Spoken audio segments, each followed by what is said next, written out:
Educational panorama में मज़हर अली का सलाम कबूल हो। आज हम इंतहाई एक अहम टॉपिक पढ़ने चले हैं, रिलेटिव प्रोनाउन। रिलेटिव रिलेट से निकला, रिलेट होता है रिश्तेदारी जोड़ने वाला, दो फिक्रों को, दो क्लासेस को कनेक्ट करने वाला। प्रोनाउन होता है नाम की जगह पर। जैसे मैं कहता हूँ ये आदमी है जो मुझे पढ़ाता है, ठीक है ना। अब जो लफ्ज़ जो है ये तो एक तो दोनों सेंटेंसेस के सेंटर में है और दोनों सेंटेंसेस को रिलेट कर रहा है, जोड़ रहा, इसलिए रिलेटिव कहलाएगा। और जो है ये मेरे उस्ताद के लिए है, तो इसलिए ये प्रोनाउन कहलाएगा। प्रोनाउन होता है नाम की जगह पर और रिलेटिव होता है जोड़ने वाला। तो इंग्लिश में 3 रिलेटिव प्रोनाउन है, हु, विच, दैट। ये फिक्रे के सेंटर में सम टाइम शुरू में आते हैं, वो इंट्रोगेटिव प्रोनाउन होते हैं, सवाल पैदा करने वाला। वो रिलेटिव के लिए शर्त है कि वो फिक्रे के सेंटर में है, तब रिलेटिव कहलाएगा। और प्रोनाउन होता है किसी नाउन को रिप्रेजेंट कर रहा होता, ठीक है। तो रिलेटिव प्रोनाउन जिस तरह मैंने आपको मिसाल दी कि ये आदमी है जो मुझे पढ़ाता है, ये गाय है जो मैंने खरीदी, ठीक है ना। तो जो है वो रिलेटिव प्रोनाउन कहलाएगा उर्दू में। तो हम इनको तरतीब के साथ पढ़ते हैं। सबसे पहले हु। पहले तो हु की हालतें याद कर लें। हु फाइल के तौर पर हु होता है, मलकियत के तौर पर हुज होता है और मफूल के तौर पर होम होता है। होम जिससे, यानी मफूल ऑब्जेक्टिव केस से, हु, हुज, होम। अच्छा, अब मैं बताता चलूं कि हु इंसानों के लिए इस्तेमाल होता है। ये आदमी है जो मुझे पढ़ाता है, this is the man who teaches me, यानी इंसान के लिए सिर्फ लगता है। सम केसेस में पेट यानी पालतू जानवरों के लिए या परिंदों के लिए भी लग सकता है। अच्छा, जो विच होता है वो जानवरों, परिंदों और चीज़ों के लिए लगता है। विच किसके लिए लगता है? जानवरों, परिंदों और चीज़ों के लिए। ये गाय है जो दूध जो मैंने खरीदी है, this is the cow which I have bought, ठीक है। तो ये लगती है। अच्छा जी, अब आ गया दैट। अच्छा, दैट सभी के लिए लग सकता है। तो आम जो स्टूडेंट्स होते हैं ग्रामर के, वो परेशान हो जाते हैं कि फिर ये कहाँ लगेगा और वो हु विच कहाँ लगेगा। ये इंसानों के लिए भी लग सकता है, ये जानवरों के लिए भी लग सकता है, ये परिंदों के लिए भी लग सकता है, ये चीज़ों के लिए भी लग सकता है। तो इसमें थोड़ा सा एक डिस्टिंक्शन है। एक होती है रिस्ट्रिक्टिव क्लॉज या डिफाइनिंग क्लॉज।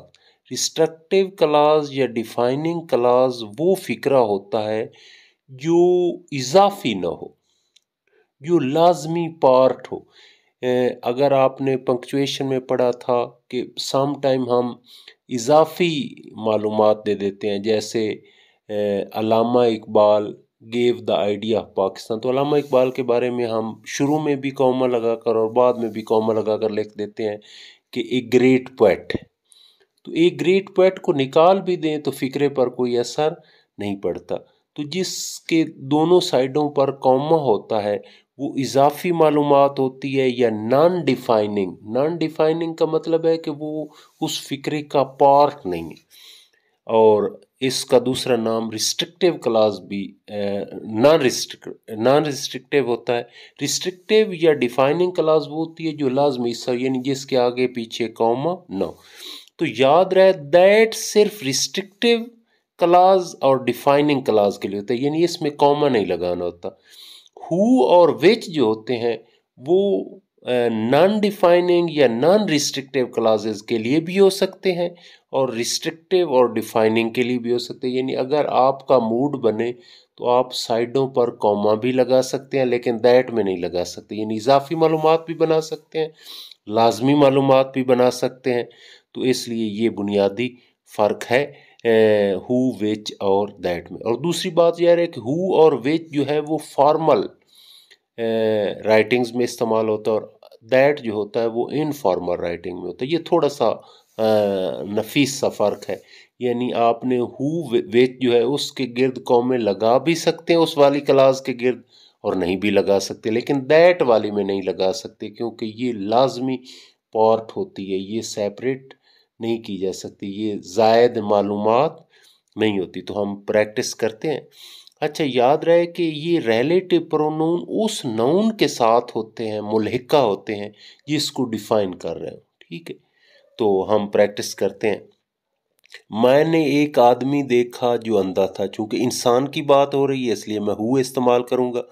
आई सा अ मैन, जो अंधा था ये मैन के साथ मुल्हिका होगा। आई सा अ मैन हु। अच्छा, हु से जो पहले लफ्ज आ रहा होता है उसके उन्वान से हेल्पिंग वर्ब लगता है, यानी मैन है तो हु वाज होगा। मैंने एक आदमी देखा जो अंधा था। आई सा a man who was blind. आप किससे मिलना चाहते हैं? मैंने आपको पहले बताया फाइली हालत हु है और मफूली हालत जो होती है वो होम होती है। Home do you want to C.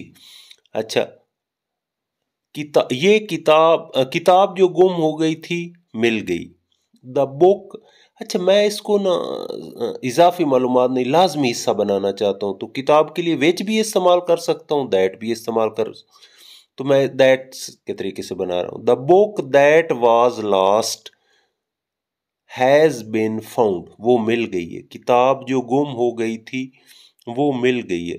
The book that was lost has been found. अब मैं दैट वाज लॉस्ट के इर्द गिर्द कॉमे लगाकर इसको इजाफी मालूमात नहीं बना सकता, क्योंकि मैंने दैट लगा दिया तो ये इसका लाजमी जुज़ बन गई।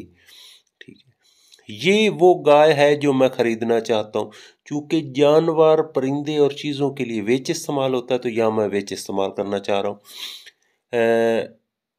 ये वो गाय है जो मैं खरीदना चाहता हूँ। This is the cow which I want to buy. This is the cow which I want to buy. मैंने हर तजवीज़ जो पेश की गई कबूल कर ली। मैंने हर तजवीज़ जो पेश की गई कबूल कर ली। तो मैंने आपको बताया कि वेच जानवरों, परिंदों, चीज़ों के लिए लग सकता, तो यहाँ भी हम वेच लगा देते हैं। I accepted every proposal. I accepted every proposal which was presented. I accepted proposal which was accepted, which was presented. ये कुत्ता जो मेरा पालतू है बहुत वफादार है। अच्छा, मैं ना वो आपको समझाना चाहता हूँ। हम विच लगाते हैं तो विच लगाकर इसके दोनों साइडों पर हम कॉमा लगाकर इसको एक इजाफी या ज़ायद मालूमात बना सकते हैं। अगर मैं इस तरह फिक्रा बनाऊँ, this dog comma which is my pet comma is very faithful, तो विच इज़ माई पेट को हम निकाल भी सकते हैं। ये लाजमी यानी रिस्ट्रिक्टिव क्लाज या डिफाइनिंग क्लाज नहीं है, लेकिन मैं लगा देता हूँ this dog that is my pet, तो अब मैं इसके इर्द गिर्द कॉम में नहीं लगा सकता। ये हल्का सा फर्क, is very faithful. This dog which is my pet, दोनों साइडों पर मैंने कॉमा लगाया, is very faithful.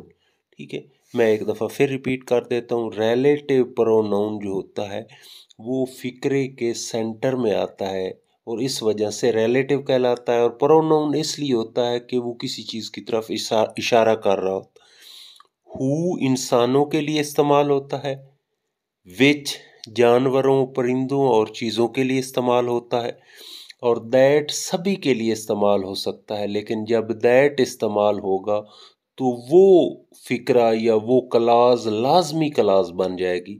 Restrictive clause या डिफाइनिंग क्लाज कहते हैं, यानी उसके कौमे हम नहीं लगा सकते।